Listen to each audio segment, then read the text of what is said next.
in sin.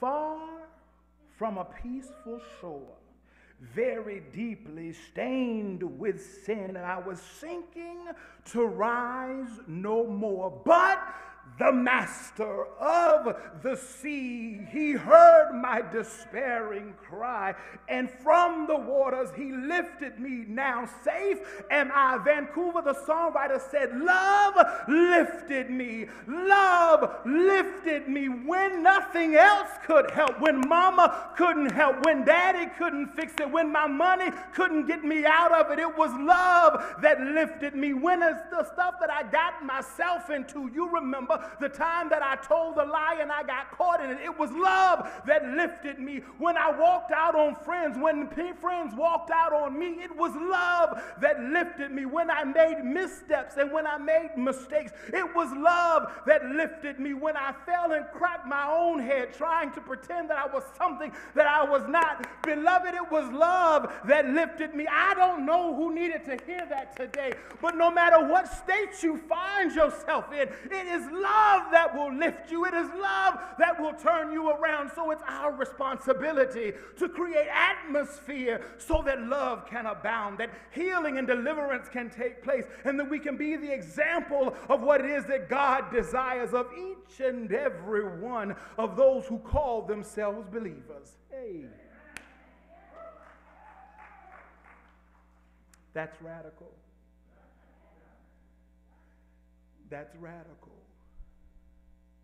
Because radical love says it doesn't matter who you love, I love you in spite of that.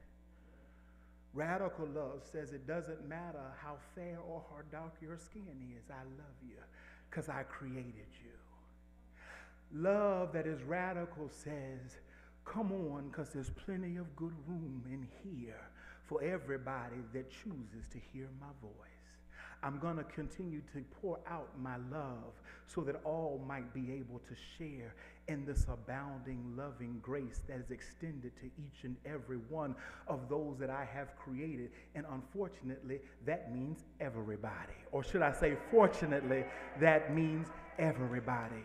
Not only, like we talked about last week, Vancouver, are we going to extend our arms even wider and our faith even deeper, but we are reminded today that we are going to create and specialize in creating love space.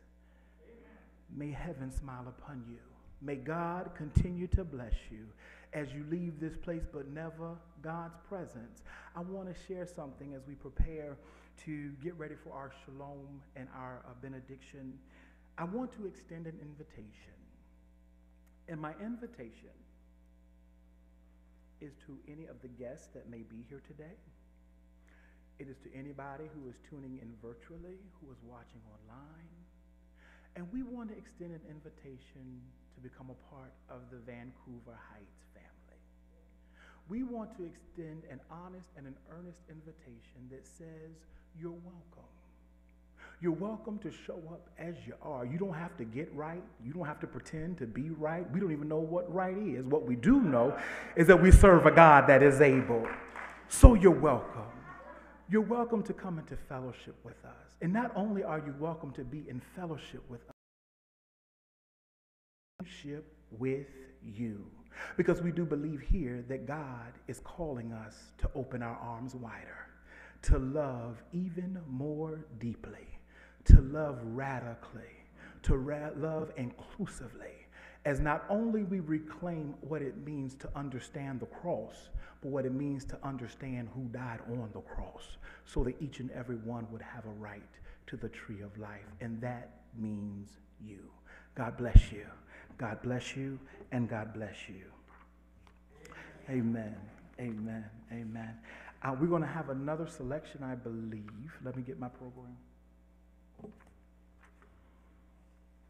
We're going to have our doxology and then our hymn, and then we'll be back for our benediction and our closing. God bless you.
as we gather for our benediction and for our shalom, we definitely want to thank again all those persons that make this worship experience possible, because it takes more than just me. And so for that, I am grateful for our sound. We're grateful for our virtual ministry that goes forward. We are definitely grateful for our musician and her skill set to bless us as she does in music and in played song. I know our hearts were singing, although we are not singing in person. I could feel the energy of the love that was exuding in those hymns today. Amen.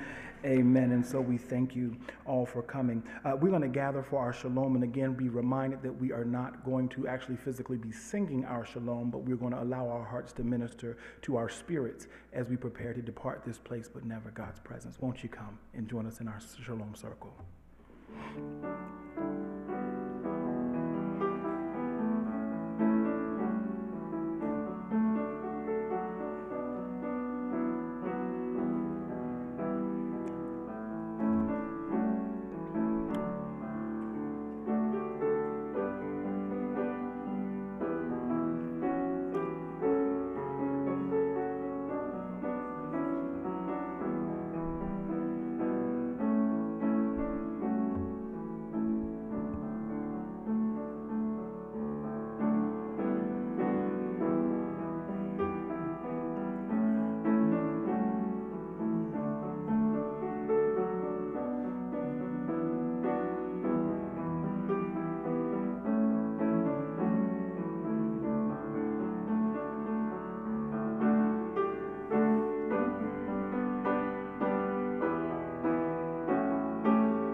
To the only wise God be glory and majesty, dominion and power, both now, henceforth, and forevermore.